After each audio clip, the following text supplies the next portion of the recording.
ভুবন ভরা আলোক হয়ে থাকবে। জুলাইয়ের শহীদদের স্মৃতি আমাদেরকে আলোকিত করবে, আমাদেরকে প্রজ্বলিত করবে, আমাদেরকে প্রেরণায় উদ্দীপ্ত করবে, অন্যায়ের বিরুদ্ধে আবার কোনো নতুন সংগ্রামে এগিয়ে যাওয়ার প্রেরণা যোগাবে। উপস্থিত ছাত্র বন্ধুরা, জাতীয়তাবাদী ছাত্র দল তো শুধু জুলাই আগস্টের গণতন্ত্রের সংগ্রামের জন্য প্রস্তুত হয়নি, ওরা তো দীর্ঘ 17 বছর লড়াই করেছে, সংগ্রাম করেছে এবং মৃত্তিকার সাথে সংশ্লিষ্ট তাদের সংগ্রাম। তা না হলে তাদের বন্ধু আজকে জনি নেই কেন? তাদের বন্ধু তেজগাঁ কলেজের জাকির নেই কেন আজকে এই সমাবেশে? এই আত্মদান তো হয়েছে জুলাইয়ের আগে। জুলাই হচ্ছে এর শ্রেষ্ঠ বহিঃপ্রকাশ ঘটেছে সেই ধারাবাহিক আন্দোলনে।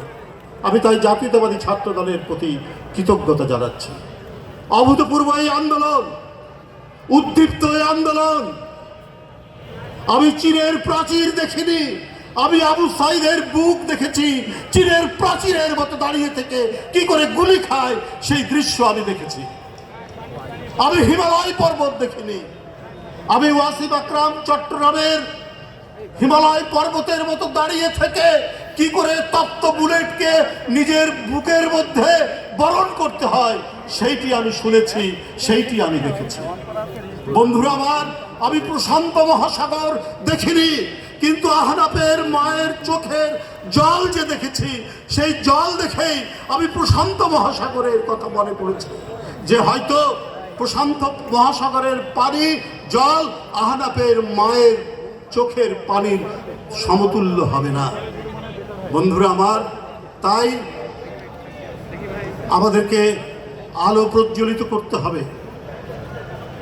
শুধু আলো প্রজ্বলিত শুধু একদিনের জন্য নয়, প্রতিদিন সব কটা জানালা আমাদের খুলে রাখতে হবে।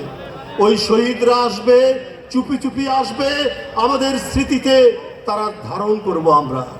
আমরা ধারণ করে আমাদের মনের মধ্যে যাতে কোনো ধরনের বিবেকহীন কোনো স্বপ্ন না জাগ্রত হতে পারে সেই তাড়নাটা তারা দেবে।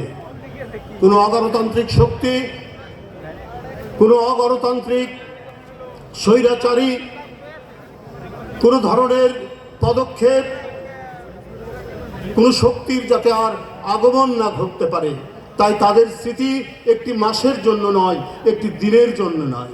আমি তাই বলেছি, সব কটা জানালা খুলে দাও, তারা আসবে, তারা আমাদেরকে জাগিয়ে রাখবে। কারণ